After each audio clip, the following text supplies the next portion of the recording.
Good morning and welcome to Namaste Today, a joyful way to begin your weekday. I'm your heartfelt host and Sensei to Serious Joy, Christopher Witecki. This audio blogcast is for Friday. Thank God it's Friday. Friday, March 31st, 2017. Thank goodness it is Friday. Namaste. It may be Friday today, but it may feel like a Monday. That's because perfection is what rules the day, and our desire to be perfect, so self-criticism may be at an all-high. In today's Zodiac weather, I'll talk about what the planets are telling me and how to overcome. And later in your tea time, we're about to go through a character transition this weekend. And I ask the question, do people change? We'll answer that question and talk about how a little later. But first, let's take a look at today's moods and your Zodiac weather. This Zodiac weather is for Friday, March 31st, 2017. And my global moodcast for planet Earth is sunny and perfecting. Step 11 rules the day. That means it's an artificial Virgo day, and the moon will move into Gemini to begin a weekend of self-questioning. Let's take a look at the planets. Well, my earthly neighbor, today's step 11 rules the day. Step 11 is I become. This is the day where we step into becoming a new version of us. And because the sun is in Aries, this is indeed a new integrity. You may find yourself being a bit overcritical today. That's one of the natures of step 11. We're looking for something out of place. And if you want to get to the bottom of it, review the 11 steps to serious joy and make sure each step is in check. But part of the issue is Mercury. Mercury's at step 29 Aries today. This is the final and most tested degree. This does add to an 11, and this means thoughts and communication at large may be tested. So people may hear you wrong. You may want to say it again. Emotionally, the day starts out divine. The moon is in the late degrees of Taurus early this morning and will cross the asteroid Eros. This may inspire a lot of loving feelings and good disposition, and it may even bring some new introductions to people along the way. You may hear from a loved one, and you may hear from a soulmate, so don't be too surprised if that happens. But I argue, even though Eros is a good-feeling asteroid, this is just a setup, because the moon will transit into Gemini through the afternoon, and that means your thoughts and your emotions will start to question things. You'll likely be questioning your own integrity if everything is in order, but you might also be questioning love issues since the moon just crossed Eros hours before. And by 10 p.m. Eastern this evening, the moon will directly oppose Old Black Lilith at step 5 Sagittarius. That means Friday night may be a night of thinking about past loves or facing some sort of ancient fear that has to do with intellect, communication, connection, or disconnection. Then to top it off with a cherry on top, later tonight before you go to bed, Mercury will move to step 0 Taurus. And I always like to say 0 means 0. That means Mercury will be kind of unofficially retrograde for about 24 hours, leaving your mind to be wandering all about. Now, what is it that you're most likely questioning? Sensei says it's love and self-love. Venus, as you know, is retrograde, and today she's at step 1 Aries, and she's conjuncting Pallas. I talked about the asteroid Pallas yesterday. This is a symbol of us getting to the bottom of certain things. And since Venus is retrograde, which is already an inner kind of contemplation, an inner figuring out of things, but conjuncting the asteroid that figures things out, Sensei says this weekend will all be about figuring out love and figuring out self-love. And that big question mark begins tonight. Now on Saturday, Venus and Pallas will dead conjunct at step 0. And I'm predicting Saturday, April Fool's Day, to be rather cloudy and confusing. In fact, you might find yourself wandering about all day Saturday, looking for a way out of something. That's because step 12 will rule the day, and the moon will be hard and fast into Gemini, really asking some of those deep questions of yourself. And with the aid of Pallas, the question again is how well you love yourself. Then Sunday, I'm predicting it to be sunny, but rather cranky. That's because the moon will move into Cancer. And at this point, your understanding and self-analysis will probably come to some sort of a head or a conclusion, and a new you will begin to hatch. That's really what this whole weekend is about. That's really what all this self-questioning is about. With the sun moving ahead in Aries as Venus retrogrades through the bottom degrees of Aries, every human being on Earth is defining who they are in a new way. In other words, everyone is changing their character. But many people think that people can't change. Well, that's the topic of today's tea time.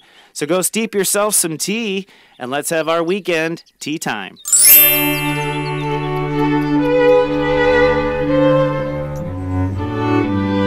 Hello, my friend, and welcome to our tea time. Today's tea time topic is people do change. When I was growing up, I often heard a lot of adults tell me that people never change. You can't expect people to change. They never change their ways. If you can't trust a person now, you could never trust a person. And I have to say, even early on, something in my soul said, that's not true. Well, of course, I'm a life coach. I'm an astrologer. This is not the first lifetime I've been an astrologer.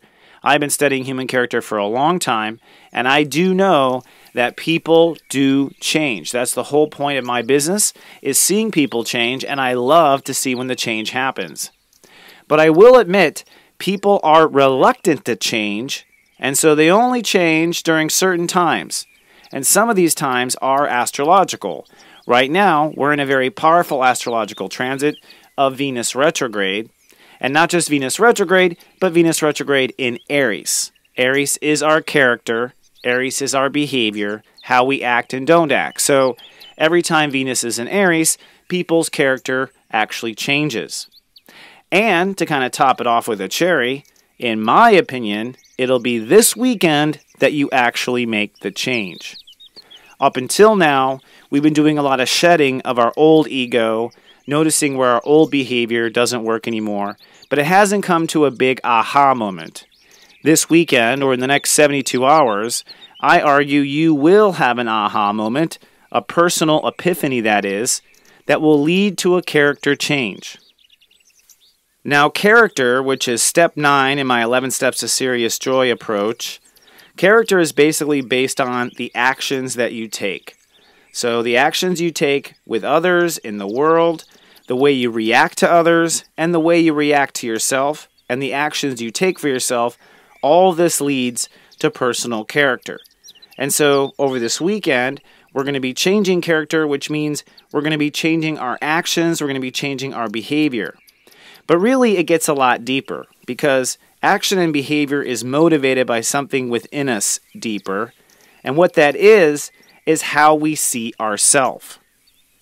I agree very much with Carl Jung in the sense that people live in sorts of personal archetypes, personal stories that they identify with in society. And I think we identify with it so we can understand ourselves and kind of draw circles around ourselves. And an archetype very much leads to how we see ourselves and the character we play. So for instance, there's many popular characters that are starting to die off now. There's the victim character, the underdog, the fighter, the winner or the loser, the hero, the martyr, the neglected one, the abandoned one. I can go on and on. These are all, of course, kind of tied to Aries. Archetypes are tied to Aries. It's tied to things that have happened to you or things that you have done to others.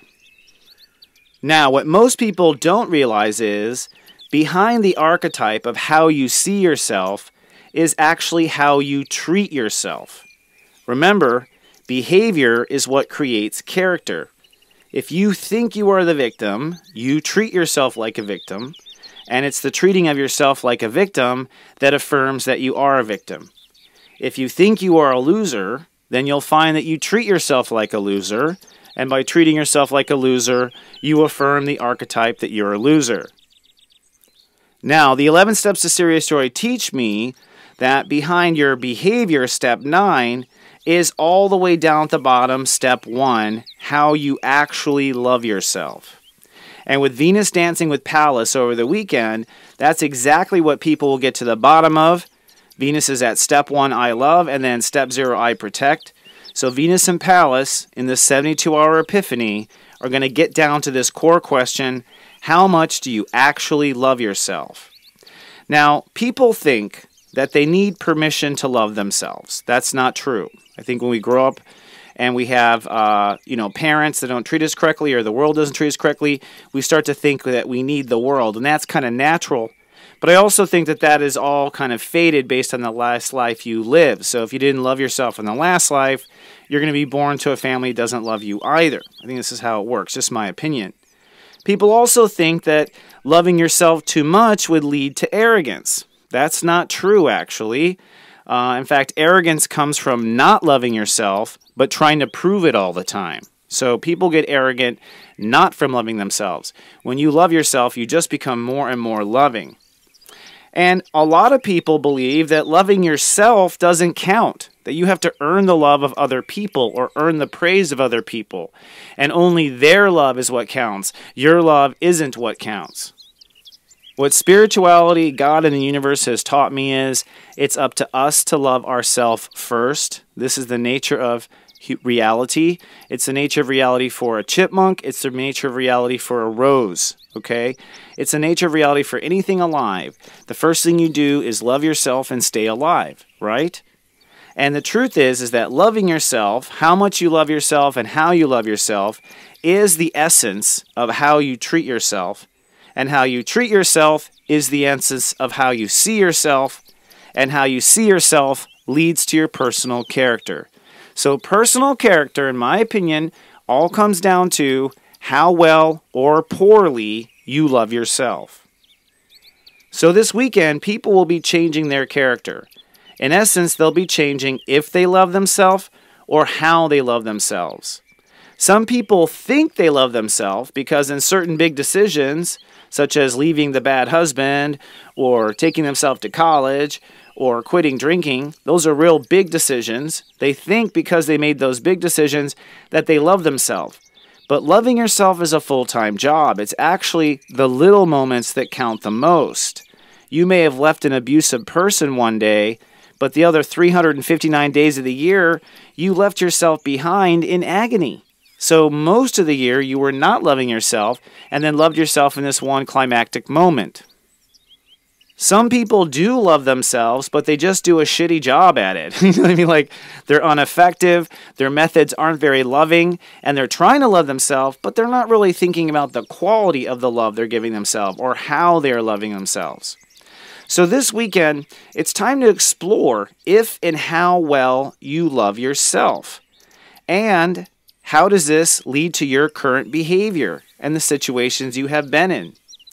Now, I mentioned that Venus retrograde is why this question is coming up, and this is one of the times in our life, one of the big times, where you're going to find you change character and you change direction. Venus is in Aries at 1 degree and 0 degrees, so this is the most personal vision of ourself from our heart. And as you know, hindsight is 20/20. So I thought, let's look back at the last Venus retrogrades one more time and think and try to analyze how did we change the last time. The very last time that we had Venus in Aries retrograde was between March 6, 2009 and April 17, 2009. And for me, I did some soul searching. I remember this time. I actually had a bunch of partners in Soul Garden, and they all left. I found myself alone with my company, having to keep up with all the horoscopes by myself. And ironically, I met a girl and moved in with her, and she had my exact birthday. So I literally lost my help but found my clone. And clearly, it was a time to understand how I loved myself. And I realized at that time that I had to rely on myself to love myself because I had lost a lot of partnership and support, and I felt abandoned. And that was one of the first times I actually started to realize I have to love myself. The time before that was March 9th, 2001 to April 20th, 2001. So this is the spring before 9/11, if you remember, just to kind of jog your memory. And during this time, actually, during this exact time, I was suffered from pneumonia. I was hospitalized at Cedars-Sinai for 7 days, and that's because I had just ended nearly 2 years of working graveyard shift and a daytime job. So I was working nearly 24 hours a day. I was newly divorced. I was trying to keep up with my son's needs and child support, and it was crazy. So I was not loving myself at all and drew pneumonia, which is my past life condition. If you don't know, that's the one I always get. I was basically born with asthma and, hit a wall and realized, wow, I'm not loving myself at all. So looking back at these two and looking at my life and how well I've loved myself, thank God I can at least see some progress. I was, nearly killing myself, and then finally I started to stand up for myself. But I find in the last 7 years, I still have been putting the world first and other people first and my partners first before my heart. I really have not put myself first. So I may be the sensei that has the wisdom, but I am practicing every day, my friend. So this weekend, ask yourself, first of all, what changes in self-love did you experience March to April 2001 or after that period? What changes in self-love did you experience March to April 2009? All right? And look for your patterns. And the real question is, seeing those patterns, how will you change now? How will you love yourself better as of this weekend? Where do you need to love yourself better? And how should you respond to yourself? The real question you're getting to, probably by Monday, is what is your new archetype now? You might have been the hero. That was what I was trying to be, I think. And I'm going to come up with a new archetype. What's your new archetype? And realize that archetype is based on loving yourself or not loving yourself. The hero does not love themselves. That's why they're going around trying to rescue everyone so they can be loved. All right, my friend, I hope you have a super weekend of self-discovery. I want to invite you to join our Facebook club. Come on down to namastetoday.club. And if you're looking for a reading, this is the last weekend of my reading special. If you buy a 30-minute reading, you will get a free 15-minute follow-up that you can use anytime this year. Come on down to seriousjoy.tv or wateki.me for more. Well, I hope you have a fabulous weekend. I hope you find the new archetype, and remember that I do love you. And until Monday, live, love, be. Live, love, be.